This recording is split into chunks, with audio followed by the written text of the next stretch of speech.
Hello my dear students, welcome back again with another vlog. So for today's video, we're going to discuss about the General Physics Quarter 2, and this is all about the module on thermodynamics. Alright, so if you're new to this channel, don't forget to subscribe, like, and hit the notification bell for more updates in science and general physics. So I am here again, Teacher Dean, your science teacher for today.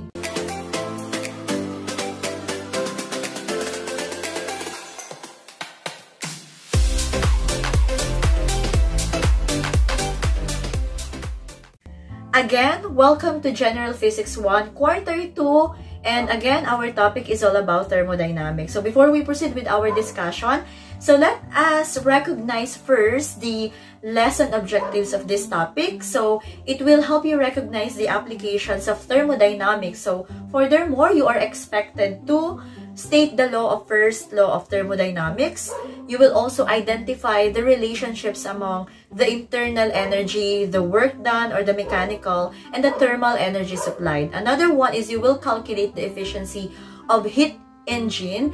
And of course, ano pa hinihintay natin? So, alright, so let's start. Alright, so before we proceed with the main discussion, so let us have first a recap of the lesson that you discussed about heat and temperature. So to refresh your knowledge about the heat and temperature, so let us try to answer the following review, and you will complete the statement. And of course, you will choose your answer from the words that I'm going to flash here.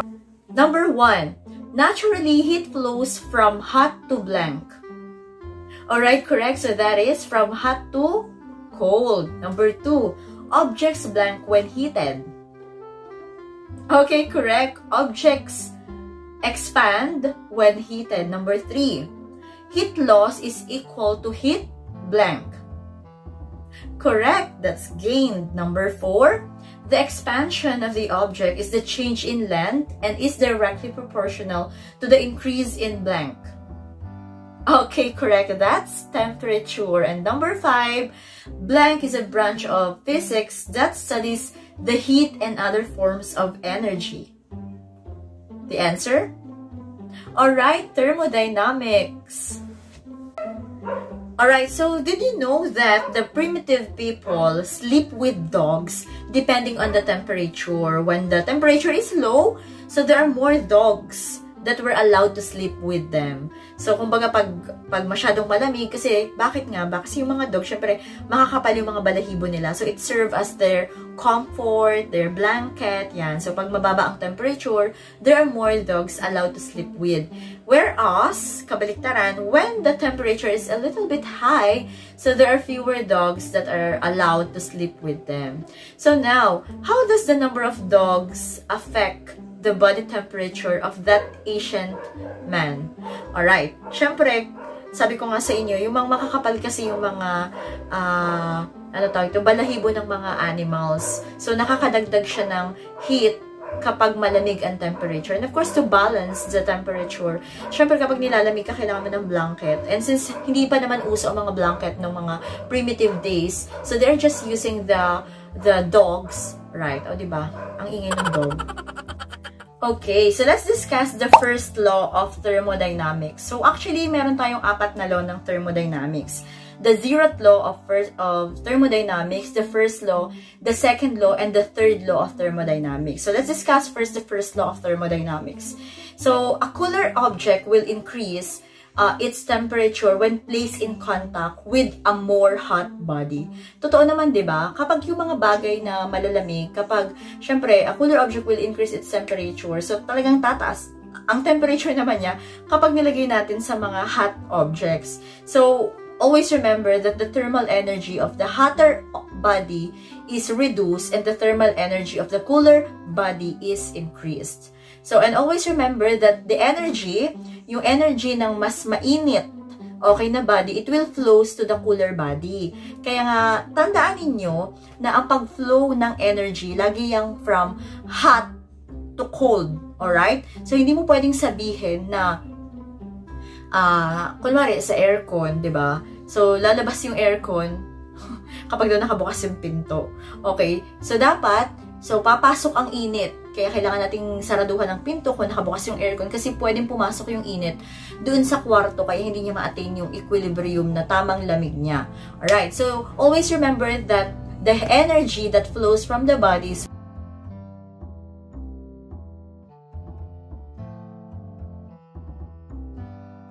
So, sa law of conservation of energy, it states that the change in the internal energy and the work done by the body in its surroundings is equal to the heat energy absorbed by the body. Alright? And ano ba yung thermal energy? So, that thermal energy of the body can be increased in some way. So, pwede naman talaga nating pataasin yung thermal energy. Example, pag nirarab mo yung iyong hand, diba? So, nag-increase yung thermal energy niya kasi nagkakaroon ng friction between your two hands. So, rubbing hands together will make them warm. Alright, but they were not brought into contact with hotter body. So, when we employ this friction, yan, di ba? Yung nagra-rub sila, so nagkakaroon ng interaction between the two hands. So, employing that friction, work was done, alright, work was done into rubbing the hands. Now, so, ano nangyari doon? Yung mechanical energy, which is of the moving hands, it will be transformed into thermal energy. Sa first law of thermodynamics, ito rin yung sa law of conservation of energy, wherein the energy cannot be created nor destroyed, but it can be transformed. Hindi naman natin pwedeng gawin, hindi tayo maggawa ng sarili nating energy, or sirain natin yung energy, kasi andyan na yan. It can only be transformed. Ibig sabihin, kagaya nun, mechanical, syempre nagkakaroon ng movement sa both hands natin, and that mechanical energy will turn into heat energy. Same kapag nagbuhay ka ng makina ng sasakyan. So, pag binuhay mo yung makina ng sasakyan, iinit yan. There is heat, and heat is an energy. Kapag nangyari yun, so that heat energy will turn into mechanical energy when you are start moving or when you are starting driving your mobile. And then, ngayon, nalobat ang phone mo, you have to charge. Charge mo ngayon dun sa sasakyan nyo. So, that mechanical energy in turn to electrical energy, and then it will turn into chemical energy wherein yung energy in-store dun sa cellphone mo, diba? So, kumbaga nagkaroon lang ng transformation doon sa energy. Now, always remember that the conversion of the mechanical energy into thermal energy can be observed in the following situation. Ano pa? The use of the hand air pump to inflate the balloons, o kaya to inflate the bicycle tires that makes the air and pump warm. So that is also an example of mechanical energy that turned into thermal energy. Another example, the moving piston has a mechanical energy that is being converted into thermal energy of the gas. Another form is sound. Okay, sound, light, electrical, so as well as mechanical energy that can be transformed into thermal energy. Now, what is the equation for this? We have here EH is equal to EL plus W. That EH is the thermal energy flowing from high temperature. And we have the EL or the thermal energy from the lower temperature. Okay? So, pwede rin sa ibang reference, ginagamit din nila dito yung QH is equal to QC plus W, which means heat from hot, heat from hot temperature and then heat from low temperature. And of course, the W, that's the mechanical work done by the heat engine. Okay, now let's discuss heat engine. So, a device that converts thermal energy to mechanical energy is what we call the heat energy. Yan yung diniscuss ko sa inyo, di ba? Tungkol dun sa pag nagpaandar kayo ng mga sasakyan. When you start igniting it, pag in-start nyo na yung sasakyan nyo, magkakaroon ng heat energy dyan, and then makakonvert siya into mechanical energy. So, always remember that heat engines, it needs a high temperature source from which heat can be removed and a low temperature sink wherein heat can be delivered. Ano example nito? Yun nga ang heat engine sa mga automobile. Ayan, paulit-ulit ko sinasabi sa inyo example kasi yun yung best example para dito sa heat engine. So, ano na ba nangyayari dito? So, nagkakaroon kasi dyan ng mixture ng gasoline vapor. So, pag nagkaroon ng mixture sa gasoline vapor at saka dun sa air, pag nag-ignite yan, magpuproduce yan ng very high temperature flame. Kaya nga may mga sasakyan na kinakailangan ng spark plugs din kasi nagkakaroon ng ignition between the air at saka nung fuel. Now, so what happened? So, yung heat, nagpo-flow yan from flame to the air in the cylinder. So, another example, yung the hot air. Alright, so what happened here? The hot air expands and pushes on the piston, changing. So, babaguhin ito from thermal energy, ngayon magiging mechanical energy na siya. So, of course, paano ba ma-maintain itong mechanical energy? So, to maintain this mechanical energy continuously, yung engine, yung makina ng sasakyan, kailangan siyang mag-return to its starting condition. So, the heated air will expelled and replaced by the new air. So, kapag na-replace na niya yung new air, yung piston naman, ito ay mag-turn dun sa pinakaibabaw ng cylinder. O, now, syempre, yung entire cycle nito, marirepeat lang yan. Paulit-ulit, marirepeat siya many times each minute. So, now, what happened next? The heat from the burning gasoline in the air, it will be converted into mechanical energy that eventually results to the movement of the automobile. O, di ba? So, kita niyo yung paggalaw ng ating mga sinasakyan. So, may mga nangyayari palang ganyan sa kanilang mga makina. Kaya lang, class, so ang tatandaan nyo lang din dito, hindi lahat ng init from a very high temperature flame ay natatransform into mechanical energy. Hindi lahat. Kasi the exhaust gases and the engine parts, syempre, magiging warm yan. Iinit din. So the exhaust comes